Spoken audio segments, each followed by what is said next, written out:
आज हम इसराइल के या यूं कहूं यहूदा के राजा मनश्शे के जीवन से कुछ बातों को देखेंगे जो दूसरा राजा 21 अध्याय में और दूसरा इतिहास 33 अध्याय में 33 में हमको देखने को मिला है। साथ ही कुछ बातों को हम यिर्मयाह की किताब से भी देखेंगे, 15 अध्याय के 1 से 7 पद में से भी देखेंगे। लेकिन ये सब के सब जो हैं ये आमतौर से मंडलियों में व्याप्त एक गलत शिक्षा से संबंधित हैं, जिनके ऊपर हम आज बातचीत करेंगे। और गलत शिक्षा ये है कि कुछ लोगों का ये मानना है, धारणा है, वो इस बात के ऊपर जोर देते हैं कि मंडली के लोगों को अगुओं की बिल्कुल बिना सवाल उठाए बात को, आज्ञाकारिता को मान लेना चाहिए, अधीनता में रहना चाहिए। जो अगुए परमेश्वर ने नियुक्त किए हैं उनकी पूरी तरह से आज्ञाकारी बने रहना चाहिए। उसमें कोई हील हुज्जत नहीं करनी चाहिए, कोई सवाल नहीं उठाने चाहिए। चाहे बात उनको समझ में आए या ना आए, चाहे सही लगे या गलत लगे, लेकिन विरोध ना करें, बात को मान लें। क्योंकि इसका कारण ये समझाया जाता है, बताया जाता है कि जब हम आज्ञाकारिता में रहते हैं, परमेश्वर के द्वारा स्थापित अगुओं की अधीनता में, उनकी आज्ञाकारिता में रहते हैं, तो परमेश्वर की आशीष भी हमारे साथ रहती है। और जो भी अगर गलत है भी, तो परमेश्वर अपने समय में अपने तरीके से उसको फिर ठीक भी कर देगा। मंडली में किसी किस्म की कोई सवाल जवाब या इधर उधर की बातें ना फैलें, तो मंडली में गड़बड़ी से बचने के लिए इस अधीनता को बना के रखना चाहिए। अब देखने सुनने में तो ये बड़ी तर्कसंगत और सही और उचित बात लगती है, लेकिन वास्तव में क्या परमेश्वर के वचन में इसका समर्थन है? क्या ये बात ऐसी है? हम इसको राजा मनश्शे के जीवन से आज समझने की कोशिश करेंगे। तो सबसे पहले हम मनश्शे के बारे में, उसके जीवन के बारे में बातों को दोहराते हैं जो हमको दूसरा राजा 21 अध्याय में और दूसरा इतिहास 33 अध्याय में मिलती हैं। तो हम पहले देखते हैं कि थोड़ा सा उसके पृष्ठभूमि में जाके, पीछे जाके, एक अध्याय पीछे, यानी 20 अध्याय, दूसरा राजा 20 अध्याय से हम देखते हैं कि 1 पद से 7 पद अगर आप देखेंगे, परमेश्वर का भक्त राजा हिजकिय्याह था। हिजकिय्याह बहुत बीमार हुआ, यहां तक कि मरने पर आ गया, उसका अंत समय आ गया। और उस समय वो परमेश्वर के सामने बहुत रोया, बहुत गिड़गिड़ाया, और परमेश्वर को उसने याद दिलाया, प्रभु मैंने तेरे लिए कैसे कैसे काम किए हैं, तू मुझ पे दया कर। परमेश्वर ने उसकी विनती को सुन लिया, और लिखा है परमेश्वर ने उसको जीवन के 15 साल और दे दिए। जिस बीमारी से हिजकिय्याह को मरना था, मरने की बजाय वो बीमारी ठीक हो गई, और वो 15 साल का जीवन उसको और मिल गया।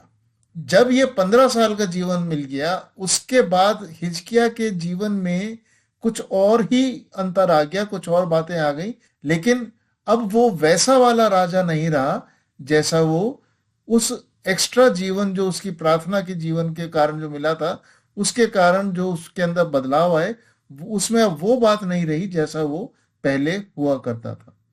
फिर हम देखते हैं उसकी मृत्यु के बाद, जब हिजकिय्याह अंततः वो 15 साल पूरे हो गए, उसकी मृत्यु हो गई। उसकी मृत्यु के बाद हम आते हैं दूसरा राजा 21 अध्याय में। दूसरा राजा 21 अध्याय का पहला पद बताता है कि मनश्शे जो था वो 12 साल का था जब वो राजा बना। तो तात्पर्य क्या हुआ? मनश्शे का जन्म कब हुआ होगा? मनुष्य का जन्म तब हुआ था जब हिजकिय्याह राजा उस बढ़ाए हुए जीवन काल में, जो परमेश्वर की योजना के बाहर लेकिन प्रार्थना के उत्तर में उसको मिला था, उस बढ़ाए हुए जीवन काल में मनश्शे का जन्म हुआ। और उस मनश्शे के 12 साल के होने पर, हिजकिय्याह की मृत्यु होने के बाद, वो राजा बन गया। फिर यही दूसरा राजा 21 अध्याय का 2 पद से 8 पद हमको बताता है कि उसने, मनश्शे ने बहुत बुरे बुरे काम किए, बहुत बुराइयां करी। यहां तक कि 4 पद में लिखा है परमेश्वर के भवन में मूर्तियां स्थापित करवा दी। बाहर जो बुराइयां करी सो करी, जीवन में, व्यवहार में, बोलचाल, बातचीत, इसमें उसमें जो करी सो करी। लेकिन साथ साथ यह हम देखते हैं, या 4 पद हमको बताता है कि उसने परमेश्वर के भवन में भी मूर्तियां स्थापित करवा दी। और फिर हम देखते हैं एक बहुत ही गलत बात और जो उसने करी, स्वयं तो जो गलती वो कर रहा था सो कर रहा था। अब उसकी नजर में अगर वो गलत होता तो फिर बात ही क्या थी। उसकी नजर में तो वो गलत कर ही नहीं रहा था, वो तो अपनी मनमर्जी, जैसा उसे अच्छा लगता था, जो उसको समझ में ठीक आता था, वो तो वही कर रहा था। लेकिन साथ साथ उसने और क्या किया, अब मैं आपके सामने ये कुछ हवाले पढ़ूंगा। पहले हम देखते हैं दूसरा राजा 21 अध्याय और उसका 9 पद। दूसरा राजा 21 अध्याय 9 पद। परंतु उन्होंने ना माना, वरन मनश्शे ने उनको यहां तक भटका दिया कि उन्होंने उन जातियों से भी बढ़कर बुराई की जिन्हें यहोवा ने इसराइलियों के सामने से विनाश किया था। फिर 16 पद, 21 अध्याय का 16 पद। मनश्शे ने ना तो केवल वह काम करके यहूदियों से पाप कराया जो यहोवा की दृष्टि में बुरा है, वरन निर्दोषों का खून बहुत बहाया, यहां तक कि उसने यरूशलेम को एक सिरे से दूसरे सिरे तक खून से भर दिया। और फिर दूसरा इतिहास 33 अध्याय के 9 पद में 33:9 में लिखा है, और मनुष्य ने यहूदा और यरूशलेम के निवासियों को यहां तक भटका दिया कि उन्होंने उन जातियों से भी बढ़कर बुराई की जिन्हें यहोवा ने इसराइलियों के सामने से विनाश किया था। तो ना सिर्फ मनुष्य ने खुद बुरा किया, वरन वो परमेश्वर के लोगों को, इसराइलियों को, यहूदा के लोगों को, यरूशलेम के रहने वालों को, सबको अपने पीछे पीछे बुराई में लेके चल पड़ा। उनसे उसने बुरे बुरे काम कराए। साथ में अभी हमने देखा दूसरा राजा 21 अध्याय के 16 पद में लिखा है, उसने यरूशलेम को खून से भर दिया। अब वो खून से क्यों भरेगा? यरूशलेम के लोग तो उसके अपने लोग थे। अगर उसने उनको खून से भरा है, मतलब उनको मार डाला है, एक कत्लेआम वहां पे हुआ है, तो इसका एक ही कारण समझ में आता है, जिन्होंने मनश्शे के साथ सहमति नहीं दिखाई, जिन्होंने मनश्शे से अलग रहना चाहा, मनश्शे की बातों को नहीं माना, उसने उनको अपने दुश्मन मान के खत्म कर दिया, वहां से हटा दिया। अगर तुम मेरी मानोगे तो मेरे साथ रहोगे, अगर मेरी नहीं मानोगे तो तुम्हें रहने का कोई अधिकार नहीं है। उसने उनको हटा दिया, क्योंकि ये बाहर से आने वाले कोई आताताई तो थे नहीं, कोई विदेशी परदेशी तो थे नहीं जो यरूशलेम पे चढ़ाई करने, हमले करने आए थे। ये तो उसकी अपनी प्रजा के लोग थे, और अपनी प्रजा के लोग, अपने ही घर में रहने वाले लोग उसके ऊपर तो हमला कर नहीं रहे थे। एक ही कारण समझ में आता है, जिन्होंने उसका विरोध किया, जिन्होंने उसके साथ सहमति नहीं दिखाई, उसने उन सब को मरवा दिया।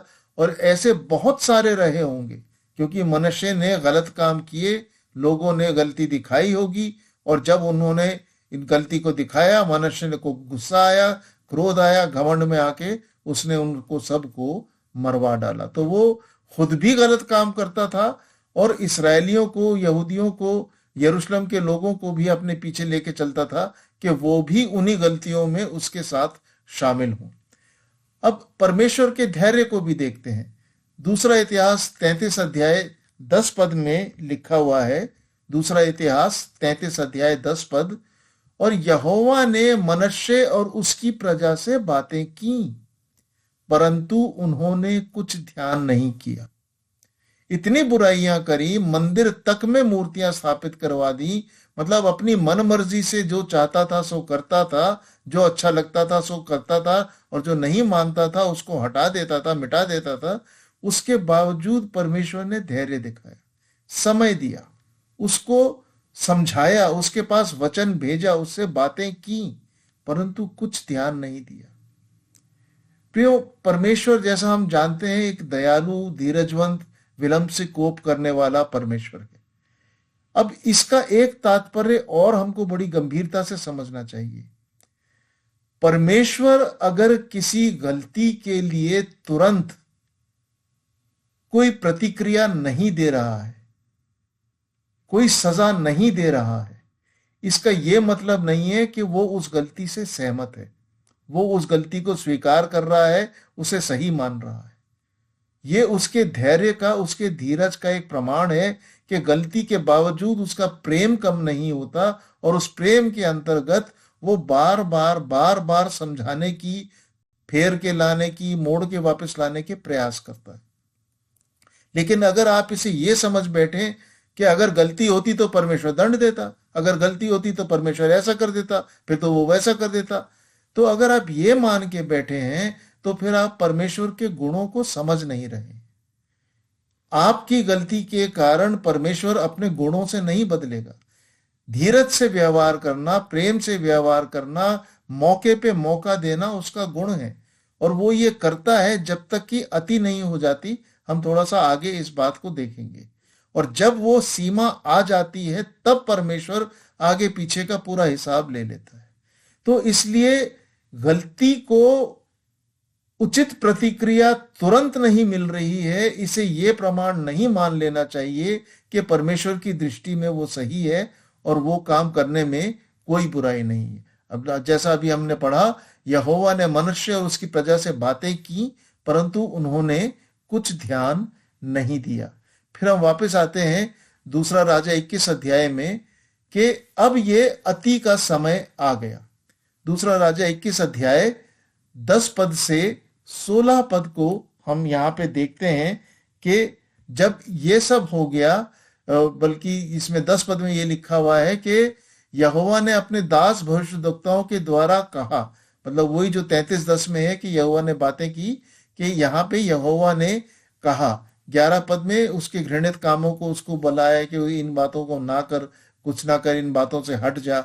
और फिर नीचे चल के हम देखते हैं अंततः हुआ ये कि जब उन्होंने नहीं माना, 16 पद में लिखा है, मनश्शे ने तो न केवल वह काम करा कि यहूदियों से पाप कराया जो यहोवा की दृष्टि में बुरा है, और निर्दोषों का खून बहुत बहाया, यहां तक कि उसने यरूशलेम को एक सिरे से दूसरे सिरे तक खून से भर दिया। तो अब परमेश्वर को जो है वो इसका हिसाब लेना पड़ा। नतीजा क्या हुआ? दूसरा इतिहास 33 अध्याय के 11 पद में आते हैं। दूसरा इतिहास 33 अध्याय 11 पद में लिखा है कि मनश्शे जो था वो बाबुल में बंधुआ बना करके ले जाया गया। कैसे बंधुआ बनाया गया? हाँ, दूसरा इतिहास 33 अध्याय 11 पद। अब देखिए मनश्शे किस तरह से बंधुआ बना के ले जाया गया। तब यहोवा ने उन पर अशूर के सेनापतियों से चढ़ाई कराई। 10 पद में हमने पढ़ा था कि उन्होंने परमेश्वर की बात पे ध्यान नहीं दिया। जब अति हो गई तो यहोवा ने उन पर अशूर के सेनापतियों से चढ़ाई करवाई और वो मनश्शे को नकेल डालकर और पीतल की बेड़ियां जकड़ कर उसे बाबेल को ले गए। एक जानवर की तरह जो राजा था उसकी नाक में नकेल डाली और बेड़ियों से जकड़ा, जैसे जानवरों को जकड़ा जाता है, और उस दशा में उसको यरूशलेम से बेबीलोन तक, बाबेल तक लेकर के गए। हम एजरा में देखते हैं, एजरा 7 अध्याय के 9 पद में लिखा है कि जब एजरा बेबीलोन से यरूशलेम के लिए चला था तो उसे 4 महीने लगे थे।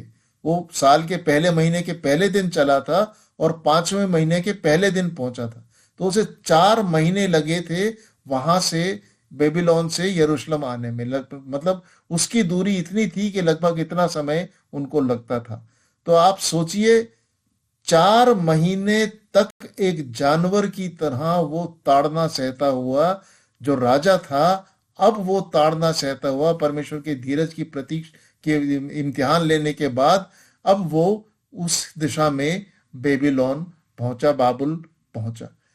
लेकिन वहां जब वो पहुंचा तो उसने अपनी स्थिति को देख करके पछतावा किया। जब वो पछताया तो लिखा हुआ है 12 और 13 पद में, तब संकट में पड़कर वो अपने परमेश्वर यहोवा को मानने लगा और अपने पूर्वजों के परमेश्वर के सामने बहुत दीन हुआ और उससे प्रार्थना की। जिसके मंदिर में उसने मूर्तियां बनवा दी थी, अब वो उसके सामने आदर में आ गया और उससे प्रार्थना की। ये तब लिखा है 13 पद, तब उसने प्रसन्न होकर उसकी विनती सुनी और उसको यरूशलेम में पहुंचाकर उसका राज्य लौटा दिया। देखिए परमेश्वर कितना दयालु और कैसा, मतलब समझ से बाहर है उसका प्रेम।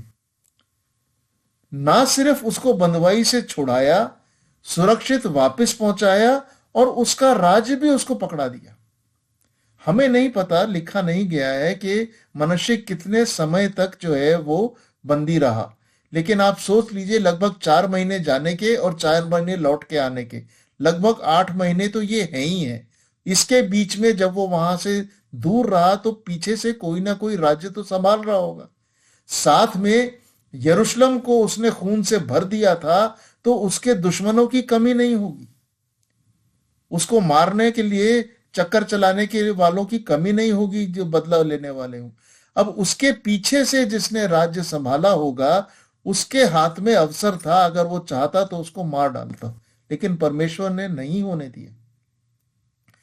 उस आताताई को जिसने इतनी बुराई की थी, परमेश्वर ने फिर भी क्षमा करके न सिर्फ अन्य जातियों के हाथ से छुड़वाया, वरन अपने लोगों से भी बचाया और वापस उसका राज्य उसको स्थापित करके दे दिया। और इसीलिए 13 पद के अंत में लिखा है, तब मनुष्य को निश्चय हो गया कि यहोवा ही परमेश्वर है।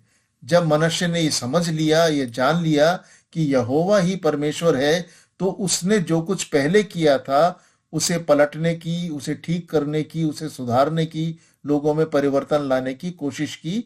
जैसा कि दूसरा इतिहास 33 अध्याय के 15 और 16 पद में लिखा हुआ है। मैं पढ़ता हूं, दूसरा इतिहास 33 अध्याय 15 और 16 पद।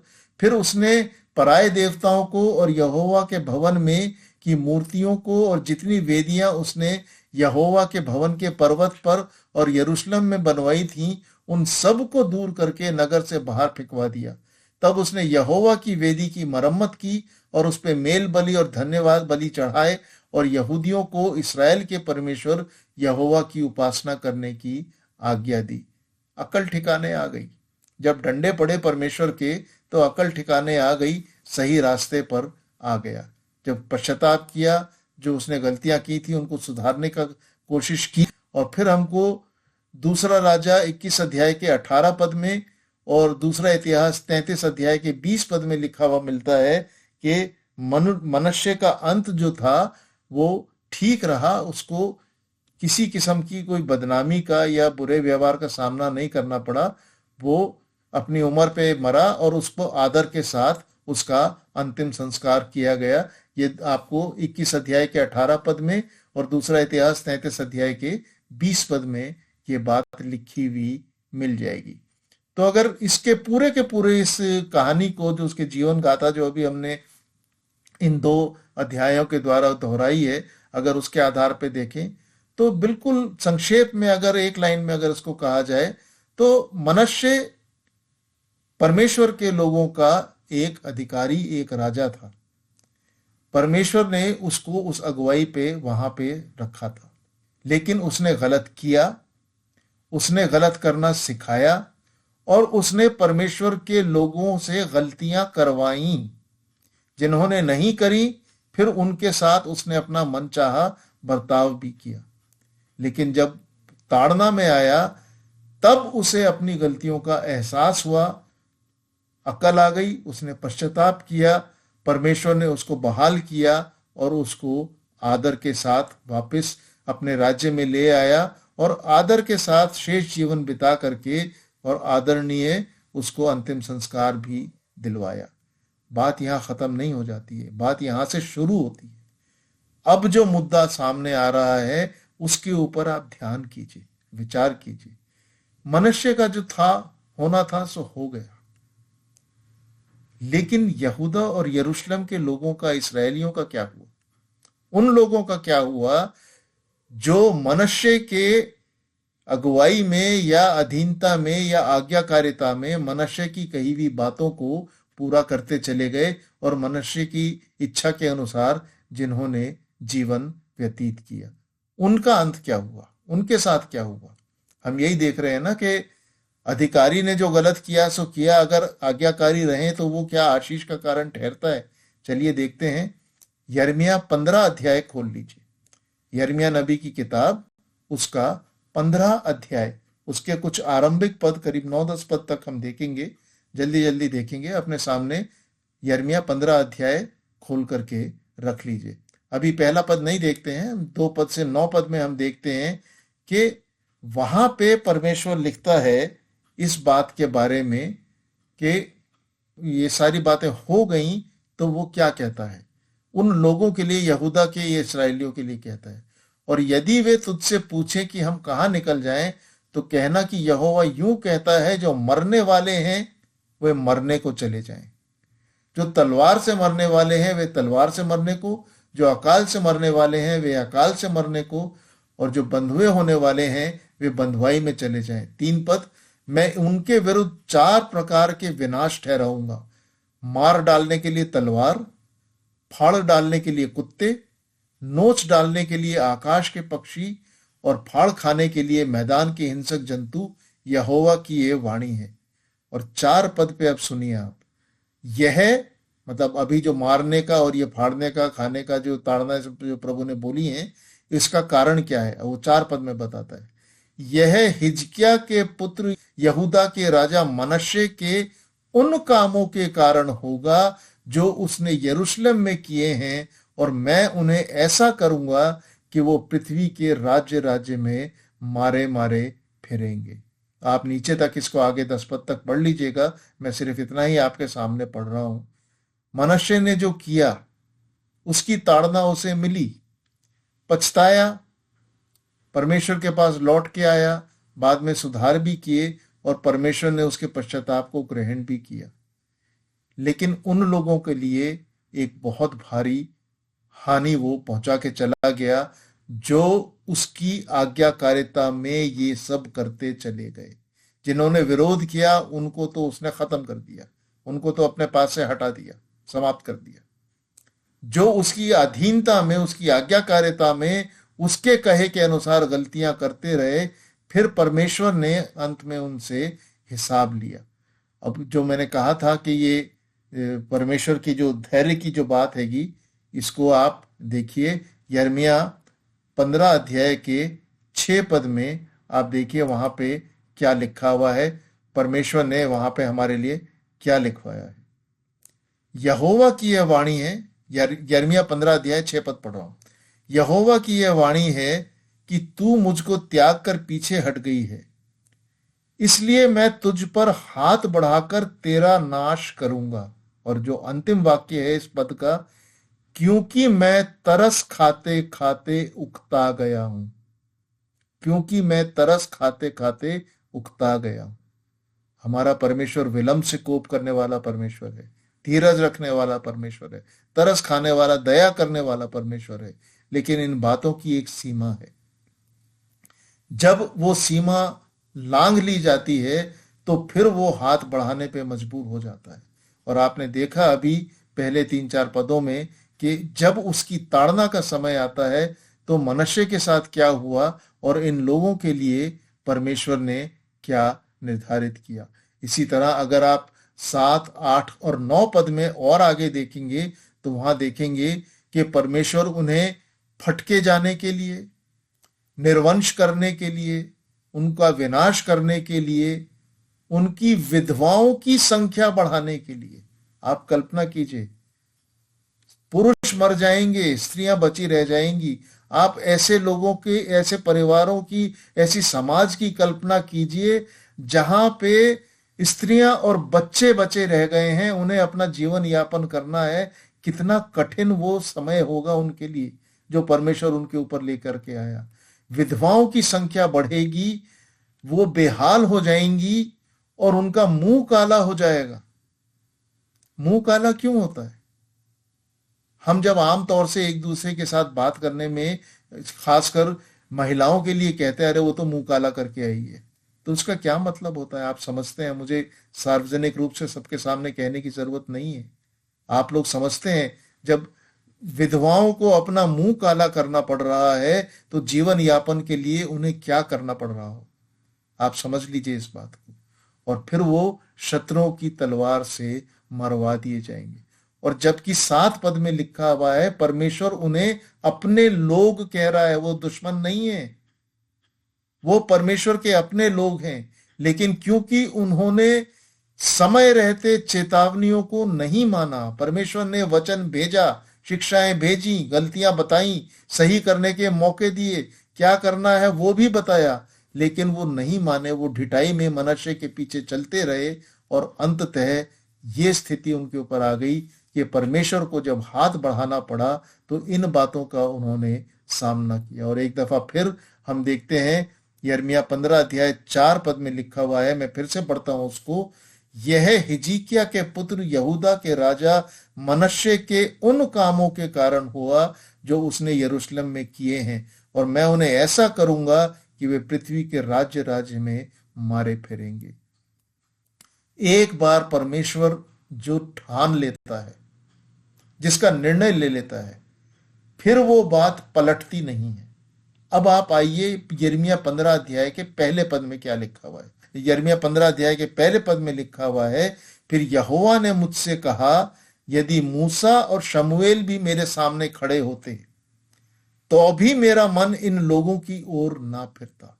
मतलब इनकी ओर से पिछवाई करने के लिए, मध्यस्थता करने के लिए, इनकी पैरवी करने के लिए, इनके पक्ष में निर्णय देने के लिए अगर मूसा और सैमुअल भी मेरे सामने खड़े होंगे तो भी मैं उनकी नहीं सुनूंगा।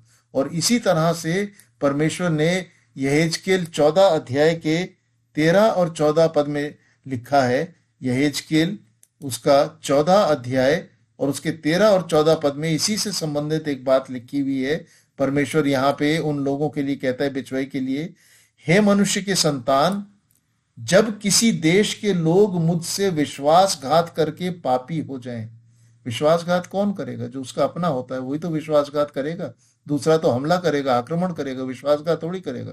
तो जब किसी देश के लोग, मतलब उसके अपने देश के लोग जब परमेश्वर के साथ विश्वासघात करेंगे तब क्या होगा?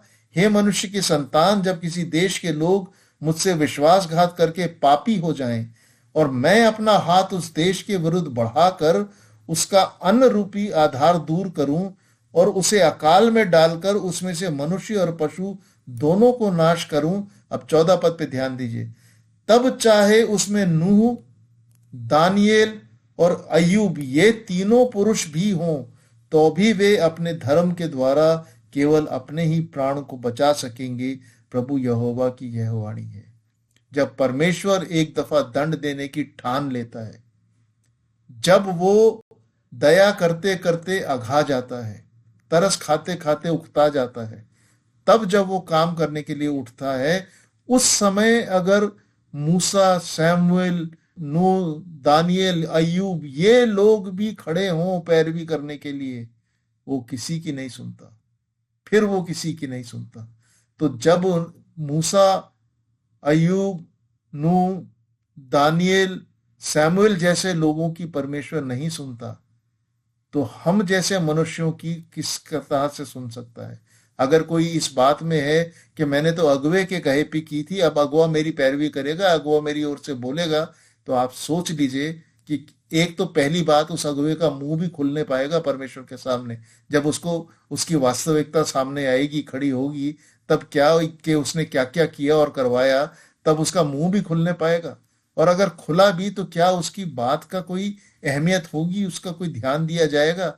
जब इन लोगों की, मूसा, सैमुएल और नूह और दानियेल और अय्यूब की बातों के ऊपर परमेश्वर ध्यान नहीं दे रहा, तो इस गलत फहमी में बिल्कुल मत रहिए। तुलना करके देखिए। मनश्शे ने गलती की, गलत सिखाया, लोगों ने उसकी गलती में उसका अनुसरण किया, उसकी गलती में उसके आज्ञाकारी रहे, उसकी अधीनता में रहे और जैसा उसने कहा वो वैसा करते रहे, क्योंकि वो उनका अगुवा था, उनका राजा था। और हम रोमियो 13 अध्याय के पहले और दूसरे पद से देखते हैं कि हर अधिकार परमेश्वर की ओर से दिया गया है। ऐसा कोई अधिकार नहीं है जो परमेश्वर ने नहीं दिया। मतलब अगर मनश्शे राजा बना तो वो परमेश्वर की इच्छा में, परमेश्वर की ओर से बना। लेकिन इसका यह मतलब नहीं था कि वो जो मर्जी, जैसा मर्जी चाहे करे। ले उसने जो किया उससे परमेश्वर खिसियाया, गुस्सा हुआ और उसको फिर दंड भी मिला। लेकिन जब लोगों ने उसकी बात का पालन किया, उसके लिए ये नहीं लिखा गया है कि लोग क्योंकि अपने राजा के आज्ञाकारी रहे, उनके उसकी अधीनता में रहे, उसकी बातों को करते रहे, इसलिए परमेश्वर ने उन लोगों को आशीष दी। अभी आपने पढ़ा है कि कितने भयानक ताड़ना परमेश्वर ने उनके ऊपर भेजी, किस तरह का जीवन परमेश्वर ने उनका कर दिया। यहां पूरी बाइबल में एक भी कोई ऐसा उदाहरण नहीं है कि अगर आप किसी अगुवे की गलत बात का अनुसरण करेंगे, पालन करेंगे, तो उसके लिए परमेश्वर स्वीकृति देगा या आपको आशीष देगा। गलती गलती है, चाहे कोई करे क्यों करे, क्योंकि परमेश्वर ने हर किसी को अपने काम के लिए जिम्मेदार और जवाबदेह ठहराया है। हर किसी को अपना अपना जवाब देना पड़ेगा। और अगर वो परमेश्वर इस बात को स्वीकार कर लेता है कि अरे चलो इन्होंने मनुष्य के कहे पे किए, मनुष्य को दंड दे देंगे, इन लोगों को क्यों दे, तो फिर उसने लोगों के पास उनको सुधारने के लिए अपने भविष्यद्वक्ता क्यों भेजे। जैसा अभी हमने दूसरा इतिहास 33:10 में और ये इसमें यिर्मयाह 15 में पढ़ा था। परमेश्वर अगर उन्हें सुधारना चाह रहा था, इसका मतलब है वो उनकी गलती को गलती मान रहा था, उनकी गलती को नादानी नहीं मान रहा था, उनकी गलती को अनजाने में किया गया काम नहीं मान रहा था। उसके लिए उन्हें हिसाब देना था। और इसका परिणाम क्या हुआ? वो भयानक ताड़ना जिसको अभी हमने यिर्मयाह 15 में पढ़ा। मनश्शे ने पश्चाताप किया, वो ताड़ना से छूट के आया और उसने अपना जीवन बदला। लेकिन इन लोगों ने पश्चाताप नहीं किया। अगर ये पश्चाताप करते तो परमेश्वर इनकी भी सुन लेता। समय रहते पश्चाताप करते तो परमेश्वर इनकी भी सुन लेता। लेकिन ना तो इनको आशीष मिली, ना परमेश्वर की स्वीकृति मिली, और ना ही किसी किस्म से इनके किए हुए को पलटने का कोई रास्ता मिला। एक बहुत गंभीर बात सबोपदेशक में लिखी है और उसी से मिलती जुलती बात यिर्मयाह में लिखी है। सबोपदेशक 12 अध्याय पहले पद में और यिर्मयाह 13 अध्याय के 16 पद में लिखा है। मैं आपके सामने पढ़ता हूं। सबोपदेशक 12 अध्याय पहला पद, अपनी जवानी के दिनों में अपने सृजनहार को स्मरण रख।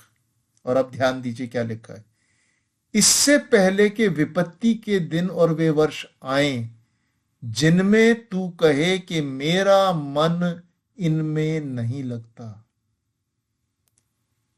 गलतियां करते करते, ढिठाई करते करते, जबरदस्ती परमेश्वर की अनाज्ञाकारिता करते करते मन इतने कठोर हो जाते हैं, जैसा लिखा हुआ है ना कि उन्होंने अपनी आत्मा को मानो जलते हुए लोहे से दाग लिया है। जिस खाल को जलती हुई चीज से दाग लेते हैं वो कुरूप हो जाती है, बिगड़ जाती है। उसमें संवेदनशील तरह महसूस करना, ठीक से काम करना, वो सब चीजें खत्म हो जाती हैं। जिनमें तू कहे कि मेरा मन इनमें नहीं लगता। एक वो समय आ जाता है जब व्यक्ति चाह करके भी पश्चाताप नहीं कर पाता, चाह करके भी, जानते हुए भी कि इसका अंजाम मेरे साथ क्या होने जा रहा है, वो पश्चाताप नहीं कर पाता। और इसी तरह से यिर्मयाह 13 अध्याय के 16 पद में लिखा है, अपने परमेश्वर यहोवा की बड़ाई करो इससे पहले कि वो अंधकार लाए। अपने परमेश्वर, परमेश्वर के लोगों से कह रहा है, वो ये नहीं कह रहा सृष्टि के परमेश्वर, अपने परमेश्वर यहोवा की बड़ाई करो इससे पहले कि वो अंधकार लाए और तुम्हारे पांव अंधेरे पहाड़ों पर ठोकर खाएं। फिर तुम्हारे पास ज्योति में चलने की कोई स्थान नहीं होगा, तब तुम पहचान नहीं पाओगे, तुम वो सही काम कर नहीं पाओगे। और आगे क्या लिखा है, और जब तुम प्रकाश का आसरा देखो तब वो उसको मृत्यु की छाया से बदल और उसे घोर अंधकार बना दे। जब वो समय बीत जाता है, उस समय अगर पश्चाताप करने की कोशिश करो तो वो उस उजाले को तुम्हारे लिए उजाला बने भी नहीं रहने देगा, उसे भी मृत्यु की छाया में बदल देगा। इससे पहले कि वो समय आए जिनमें तू कहे कि मेरा मन इनमें नहीं लगता। परमेश्वर के धैर्य की प्रतीक्षा ना करे। अगर ये बात सही होती कि अगुवे की मानो, कोई सवाल जवाब मत करो, परमेश्वर आशीष देगा, तो पहला थिस्सलुनीकियों 5:21 में परमेश्वर क्यों कहता कि हर एक बात को परखो और जो सही है उसे थामे रहो। बेरिया के विश्वासियों की प्रशंसा क्यों करता जब उन्होंने पौलुस की बात को जांचा परखा और उसके बाद उसका पालन किया, जैसा प्रेरितों के काम 17 अध्याय 11 पद में लिखा हुआ है। तो इसलिए परमेश्वर के वचन में इस गलत शिक्षा का कहीं कोई आधार, कहीं कोई समर्थन नहीं है कि अपने अगुओं की हर बात को बिल्कुल चुपचाप मुंह बंद करके अंधविश्वास के साथ मान लो। परमेश्वर का वचन यही सिखाता है, चाहे वो भक्त अगुए हैं, उसकी फिर भी बात को, जैसे पौलुस की बात को परखा गया, उनकी हर बात को परखो। पहला कुरिन्थियों 14 अध्याय 29 पद में लिखा है, प्रचारकों की बात को मंडली के लोग परखें। परखना परमेश्वर की ओर से दी गई आज्ञा है। तो अब क्या करना चाहिए?